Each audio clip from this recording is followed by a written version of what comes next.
Hi hello అందరికి నమస్తే, welcome to our channel. నా పేరు రవీందర్. మనిషి ఆశాజీవి, ఉన్నదాంతో తృప్తి చెందడు.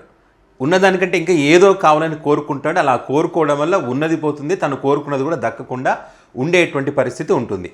సో ఇప్పుడు ఈ మాట ఎందుకు చెప్తున్నానంటే, ఆంధ్రప్రదేశ్లో ఉన్నటువంటి వాలంటీర్లు కానీ సచివాలయ ఉద్యోగస్తులు కానీ వాళ్ళకి జరిగింది అదే. సో వీరిద్దరికి సంబంధించి ఇప్పుడు రాష్ట్రంలో జరుగుతున్నటువంటి పరిస్థితులు చూస్తే నాకు పూర్వకాలంలో మన పెద్దలు చెప్పేటువంటి ఒక కథ గుర్తుకొచ్చింది. ఏంటి కథ అంటే, శ్రీకృష్ణదేవరాయలు ఒక పడవలో ప్రయాణం చేస్తూ ఉన్నాడు. ఆయనతో పాటు మంత్రులు, అదేవిధంగా తెనాలి రామకృష్ణుడు వీళ్ళంతా కూడా ఆ పడవలో ఉన్నారు. వీరితో పాటు ఒక కుక్క కూడా ఉంది. ఈ శ్రీకృష్ణదేవరాయలకు ఉండేటువంటి సకల సౌకర్యాలన్నీ కూడా ఆ కుక్కకు కూడా ఉన్నాయి. సో అలా ప్రయాణం చేస్తూ ఉంటే శ్రీకృష్ణదేవరాయలు ఆ వాతావరణాన్ని చూసి, ఎంత అందమైనటువంటి వాతావరణం, ప్రకృతి ఎంత ఆహ్లాదకరంగా ఉంది, నిజంగా చాలా అద్భుతంగా ఉంది కదని ఆయన చెప్తా ఉన్నాడు, చాలా ప్రశాంతంగా ఉందని. ఈయన మాట్లాడుతూ ఉంటే ఆ కుక్క ఒకటే మొరుగుతూ ఉంది. సో ఆయనకు చిరాకు వచ్చింది. వాళ్ళని అడిగాడు, ఎందుకని కుక్క ఇలా మొరుగుతూ ఉంది, కుక్కకు మీరు తిండి పెట్టలేదా అని అడిగాడు. ఆ కుక్కని అరవకుండా చూడమని చెప్పి కింద వాళ్ళకి చెప్పాడు. వాళ్ళు ఎంత ప్రయత్నం చేసినా కూడా ఆ కుక్క అరవడం మాత్రం మానేయడం లేదు. చివరికి తెనాలి రామకృష్ణుడు ఉండి, నాకు ఒక అవకాశం అండి రాజుగారు, నేను ఆ కుక్క అరవకుండా చూస్తానని చెప్పి అన్నాడు. సరే చూడంటే ఆ కుక్కని తీసుకుపోయి నీళ్ళలో పడేసాడు తెనాలి రామకృష్ణుడు. సో ఎందుకు కుక్కని అలా పాడిన తప్పు కదా, అందులో పడేసామని, ఆ కుక్క నీళ్ళలో పడి చనిపోయేటువంటి అవకాశం ఉందని చెప్పి రాజు అంటే, కొద్దిసేపటి తర్వాత అవును కదా అని చెప్పి తెనాలి రామకృష్ణ ఆ కుక్కని తీసుకొచ్చి మళ్ళీ వాళ్ళతో కింద ఉంటారు కదా అని వాళ్ళు ఆ కుక్కని పైకి లాగి మళ్ళీ పడవలో కూర్చోబెట్టారు. అంతకుముందు మరిగినటువంటి కుక్క అప్పుడు నీళ్ళల్లో పడి పైకి వచ్చిన తర్వాత ఒక మూలన సైలెంట్గా కూర్చుంది, అరవకుండా. అప్పుడు చెప్పాడు, కుక్క నీళ్ళలో దిగకముందు మంచి పొజిషన్లో ఉంది, అప్పుడు ఉన్నదాంతో సర్దుకోకుండా ఈ కుక్క నీళ్ళలో వేసిన తర్వాత ఆ నీళ్ళలో ఏం జరిగిందో అనుభవించింది, చూసిన తర్వాత పైకి వచ్చి ఎందుకు మౌనంగా ఉందంటే, ఇదే అమ్మ ఇక్కడ ఉంటేనే ప్రశాంతంగా ఉంటుంది, నేను మళ్ళీ మొరిగాను అనుకో తీసి నీళ్ళలో పడేస్తారు, అక్కడ దారుణంగా ఉంది పరిస్థితి, కాబట్టి అరవకూడదు, ఉన్నదాంతో సర్దుకుందామని చెప్పి ఆ కుక్క ఒక మూల కూర్చొని ఉందంట. సో ఇది కథ. సో ఇప్పుడు వీరి పరిస్థితి కూడా అదే రకంగా ఉంది. ఇప్పుడు జగన్మోహన్ రెడ్డి అధికారంలోకి వచ్చిన తర్వాత ఉద్యోగాలు లేవంటే వాళ్ళకు కొంతమందికి ఉద్యోగ అవకాశాలు కల్పించారు. వాలంటీర్ వ్యవస్థను తీసుకొచ్చారు. తద్వారా వారి ద్వారా ప్రజలకు మేలు చేసేటువంటి ఒక కార్యక్రమాన్ని చేశారు. వాళ్ళకు ఉన్నంతలో రాష్ట్ర బడ్జెట్ను దృష్టిలో పెట్టుకుని ఒక 5,000 రూపాయలు వాళ్ళకు జీతం ఇచ్చేటువంటి కార్యక్రమం చేశారు. అదేవిధంగా సచివాలయ వ్యవస్థను కూడా తీసుకొచ్చారు. వాళ్ళకు కూడా మంచి జీతాలు ఇచ్చేటువంటి కార్యక్రమం కూడా జగన్మోహన్ రెడ్డి చేపట్టాడు.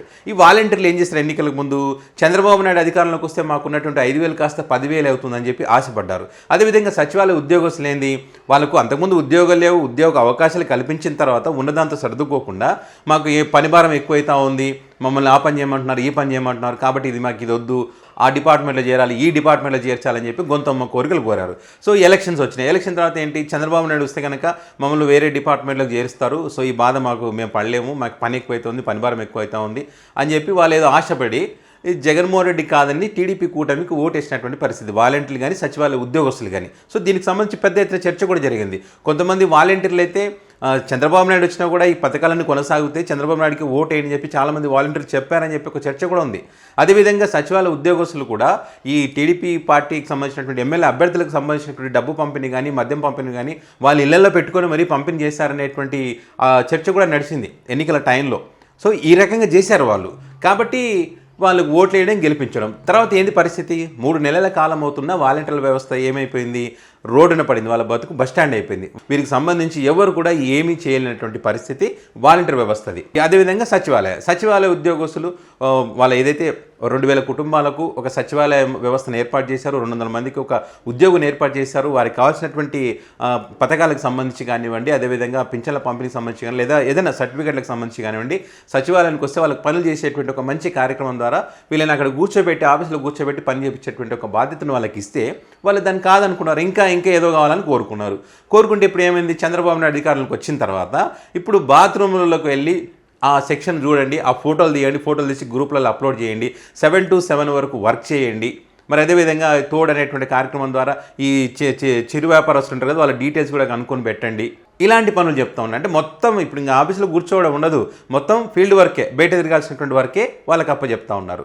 చూడండి మరి అప్పుడు ఎలాంటి పరిస్థితి ఉంది, ఇప్పుడు మీరు కోరి తెచ్చుకునేటువంటి ప్రభుత్వం వచ్చిన తర్వాత ఎలాంటి పరిస్థితి ఉంది. అంటే ఎందుకు ఇదంతా చేస్తా ఉన్నాడు చంద్రబాబు కూడా అంటే, ఇప్పుడు సచివాలయ వ్యవస్థ జగన్మోహన్ రెడ్డి తెచ్చింది, వాలంటీర్ వ్యవస్థ జగన్మోహన్ రెడ్డి తెచ్చింది. సో ఇవన్నీ ఉండకూడదు.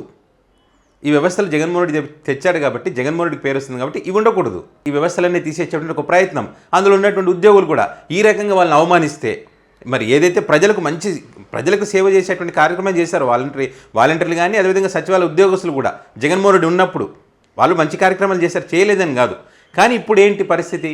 ఇప్పుడు వాళ్ళని అవమానిస్తున్నటువంటి పరిస్థితి. ఇలా అవమానించడం ద్వారా మాకెందుకు ఈ బాధ, ఉద్యోగం వద్దు మేము వెళ్ళిపోతామని చెప్పి పొమ్మనలేక పొగబెడుతున్నటువంటి పరిస్థితి. సో ఆ రకంగా వాళ్ళు ఇప్పుడు ఈ పనులు చేయలేరు. బాత్రూంలోకి వెళ్ళి ఫోటోలు తీయగలుగుతారా? బాత్రూంలో ఉండి వాళ్ళు అది కడుగుతారా? ఏమన్నా బాగాలేదనుకో బాత్రూమ్ కడగమంటారు, రేపు రోజు బాత్రూమ్ బాగాలేకుంటే ఏం చేస్తారా, కడగండి అంటారు. సో ఈ పనులు వాళ్ళు చేయగలుగుతారా? గతంలోనే చంద్రబాబు నాయుడు అన్నాడు కదా, వాలంటీర్ ఉద్యోగం గొనసంచులు మోసే ఉద్యోగం, అది ఒక ఉద్యోగమా అన్నాడు ఆ రోజు. ఈరోజు నువ్వేం చేస్తా ఉన్నావు? ఆ ఉద్యోగాన్ని పీకేసావు, ఆ సచివాలయ ఉద్యోగస్తులకు సంబంధించి బాత్రూమ్ దగ్గర పెట్టావు. అది టీచర్లు మేము చేయము, వాళ్ళు చేసినటువంటి ఆల్రెడీ ఒక వ్యక్తి ఉంటాడు అక్కడ పనులు చూసుకోవడానికి, అవన్నీ క్లీన్ చేయడానికి జీతం ఇచ్చి పెట్టారు. ఆ వ్యక్తి కాదని వీళ్ళకి పనులు అప్పగిస్తున్నారంటే దాని అర్థం ఏంటి? ఈ వ్యవస్థనే తీసేయాలనేటువంటి వాళ్ళ ఉద్దేశం. మళ్ళీ గతంలో ఏదైతే జన్మభూమి కమిటీ ఉందో ఆ కమిటీలు తీసుకొచ్చి పెడతారు. మళ్ళీ అదే టీడీపీ పార్టీ నాయకులు అందులో ఉంటారు, వాళ్ళకి కావాల్సినంత దోచుకుంటారు. ప్రజలకి ఎంత మోసం చేయాలో అంత మోసం చేస్తారు, ఎంత ఇబ్బంది పెట్టాలో అంత ఇబ్బంది పెట్టారు. గతంలో జరగలేదా? ఎంత ఇబ్బందులు పడలేదు జన్మభూమి కమిటీల వల్ల? సో మేము సర్వేలు చేసినప్పుడు గతంలో 2019 ఎలక్షన్స్ అప్పుడు ఈ జన్మభూమి కమిటీ వల్లే టీడీపీ పార్టీ ఓడిపోబోతుందని కూడా చాలామంది చెప్పారు. అంత దారుణంగా వివరించింది జన్మభూమి కమిటీలు అనేటువంటివి. మళ్ళీ ఇప్పుడు జన్మభూమి పేరు మార్చొచ్చు, లేదా ఇంకోటి ఏదైనా పెట్టవచ్చు, వాళ్ళకు తగ్గట్టుగా ఒక వ్యవస్థను మళ్ళీ తీసుకొచ్చేటువంటి ప్రయత్నం అయితే ఖచ్చితంగా చేస్తారు వాళ్ళు. సో ఇదే జరుగుతూ ఉంది ఇప్పుడు. సో ఈ రకంగా వీళ్ళు ఎక్కువగా ఆశపడడం వల్ల ఇప్పుడు వాలంటీర్ వ్యవస్థ కానీ, సచివాలయ ఉద్యోగులు కానీ ఇబ్బందులు పడుతున్నటువంటి పరిస్థితి ఉంది. మరి చేసుకున్న వాడికి చేసుకున్నంత అని అంటారు కదా పెద్దవాళ్ళు. సో అదే ఇప్పుడు జరుగుతూ ఉంది. సో ఈ సచివాలయ వ్యవస్థ కూడా చంద్రబాబు నాయుడు పంగనామాలు పెట్టేటువంటి ఒక కార్యక్రమానికి తెరలేపారు. ఇది కూడా ఉండేటువంటి పరిస్థితి లేదు.